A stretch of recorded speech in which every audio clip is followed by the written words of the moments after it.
আলাইকুম। আশা করি সকলেই ভালো আছেন। প্রিয় চাকরি প্রত্যাশী ভাই বোনেরা, বাংলাদেশ জুডিশিয়াল সার্ভিস কমিশন সচিবালয় এই নিয়োগ সার্কুলারের অফিস সহকারী কাম কম্পিউটার মুদ্রাক্ষরিক এই বিশাল বড় পদের পরীক্ষা কিন্তু আগামী ২৭শে ফেব্রুয়ারি অনুষ্ঠিত হবে। তো এই পদে যারা আবেদন করছেন তাদের কিন্তু এডমিট কার্ড বের করা যাচ্ছে বা এডমিট কার্ড কিন্তু আপনারা বের করতেছেন। যারা এখনো করেন নাই অবশ্যই এডমিট কার্ডটা বের করবেন দ্রুত সময়ের মধ্যে।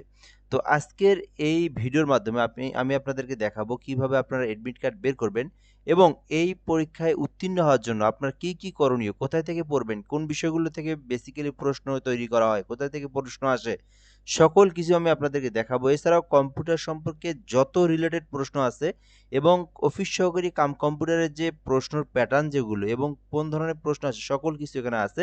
সব বিষয়ে আমি আপনাদেরকে দেখাবো। সম্পূর্ণ ভিডিওটা দেখবেন, তাহলে আপনি এই ভিডিওর মাধ্যমে আপনি জানতে পারবেন। ঠিক আছে? সো অবশ্যই শেষ পর্যন্ত দেখবেন। তো যারা এটাতে আবেদন করছেন, অফিস সহকারী কাম কম্পিউটার মুদ্রাক্ষরিক ২৫৩ পদের বিপরীতে যাদের পরীক্ষা আগামী ২৭শে ফেব্রুয়ারি, এডমিট কার্ডটা বের করার বিষয়টা আমি ১ মিনিটে বলে দেই। যারা এখনো বের করেন নাই তারা বের করবেন BGSCCR লিখে সার্চ করবেন। লিখে সার্চ করার পরে যে bgsccr.teletalk.com.bd আসবে, এখান থেকে এডমিট কার্ডের উপর ক্লিক দিয়ে পোস্টের উপর ক্লিক দিয়ে আপনারা ইউজার আইডি পাসওয়ার্ড দিয়ে লগইন করলে আপনার এডমিট কার্ডটা বের হবে। তো এই হলো বিষয়। এডমিট কার্ডটার কালার প্রিন্ট ১ কপি প্রিন্ট করে বের করে নিয়ে পরীক্ষার কেন্দ্রে আপনারা উপস্থিত হবেন। কোথায়, কোন সেন্টারে, কোন প্রতিষ্ঠানে, কখন, কি না কি সবকিছু ওখানে দেওয়া আছে, ভালো করে পড়ে নিলে বুঝবেন। এটা ছিল মূল বেসিক পয়েন্ট। ওকে? আচ্ছা, এরপর আমরা আসি যে পরীক্ষার বিষয় নিয়ে। যেহেতু অফিস সহকারী কাম কম্পিউটার বেসিক্যালি এগুলো তো কোথা থেকে প্রশ্ন তৈরি করা হয়? আচ্ছা, অফিস সহকারী কাম কম্পিউটার মুদ্রাক্ষরিকে উত্তীর্ণ হওয়ার জন্য আপনার ১ নাম্বার করণীয় হচ্ছে আ অফিস সহকারী কাম কম্পিউটারে বিগত সালে যে পরীক্ষাগুলো হয়েছে, এই রিলেটেড আপনার প্রশ্ন পড়া। সেটা যেকোনো অধিদপ্তর বা মন্ত্রণালয়ের হোক না কেন, এটার সঙ্গে কোনো সম্পর্ক নাই। আপনি যদি ২০২৬ সালের জানুয়ারি মাসে যতগুলো পরীক্ষা হইল, সবগুলো পরীক্ষার যদি আপনি অফিস সহকারী কাম কম্পিউটার মুদ্রাক্ষরিকের প্রশ্ন পড়েন, আবার আপনি যদি ২০২৫ সাল যেকোনো একটা সাল, আমি এক সালের শুধু বলি উদাহরণ, তাহলেই যথেষ্ট। ২০২৫ সালে যতগুলো পরীক্ষা হয়েছে অফিস সহকারী কাম কম্পিউটার মুদ্রাক্ষরিকের, আপনি যদি শুধু সেগুলো পড়েন, আপনি এখান থেকে মিনিমাম 50% কমন পাবেন। কারণ প্রশ্ন তো একই, এগুলোর থেকেই প্রশ্ন তৈরি করা হয়।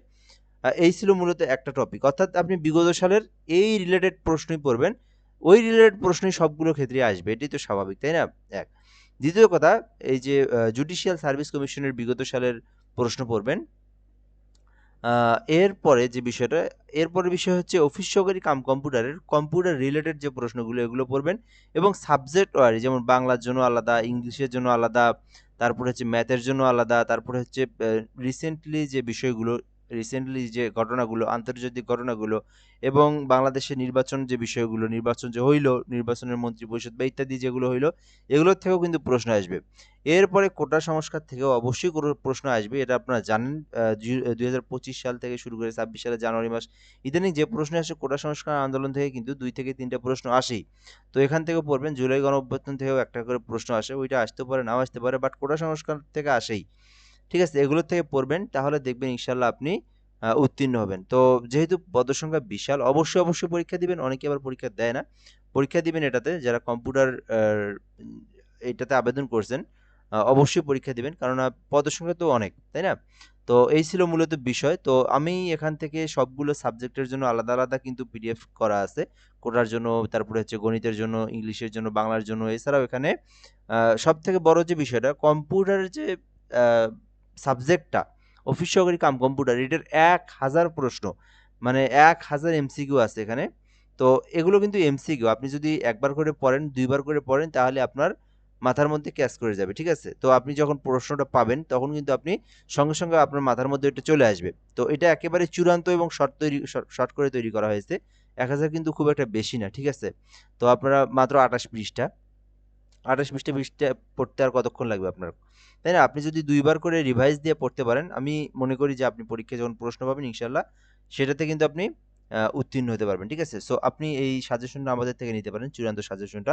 তো চূড়ান্ত সাজেশনটা নেওয়ার জন্য আমাদের হোয়াটসঅ্যাপ নাম্বার দেওয়া আছে এখানে। এই নাম্বারে আপনাকে যোগাযোগ করে নিতে হবে। তো একেবারে যেটা না নিলেই নয়, শুধুমাত্র ৳৫০। মানুষ তো অনেকেই বিক্রি করে দেখি বিভিন্ন জায়গায়। 100 টাকা নেয়, 80 টাকা নেয়। তো আমি শুধুমাত্র 50 টাকা নিয়ে আমি আপনাদেরকে এটা দেবো। এই নাম্বারে হোয়াটসঅ্যাপে এসএমএস করতে হবে।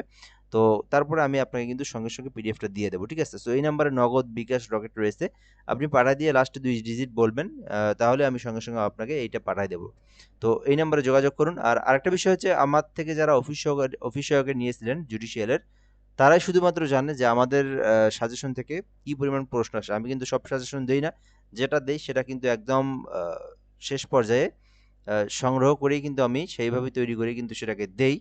আ আমার সাজেশন থেকে নিয়ে এর আগে যে সাজেশনগুলো দিয়েছিলাম, যারা নিয়েছে শুধুমাত্র তারাই জানে। আর যারা নতুন নিবেন তাদেরকে তাদের জন্য এই বিষয়গুলো বললাম আরকি। তো আপনারা এই নাম্বারে যোগাযোগ করে দ্রুত সময়ে নিয়ে আপনারা এটা রিভাইজ দিয়ে পড়তে পারেন ২ বার করে। ১ বার ২ বার পড়বেন, ইনশাআল্লাহ আশা করা যায় আপনি উত্তীর্ণ হবেন যদি আপনি ভালো করে মনোযোগ সহকারে পড়েন। সো এ পর্যন্ত আজকের ভিডিওটা। ধন্যবাদ, ভালো থাকবেন। আসসালামু আলাইকুম।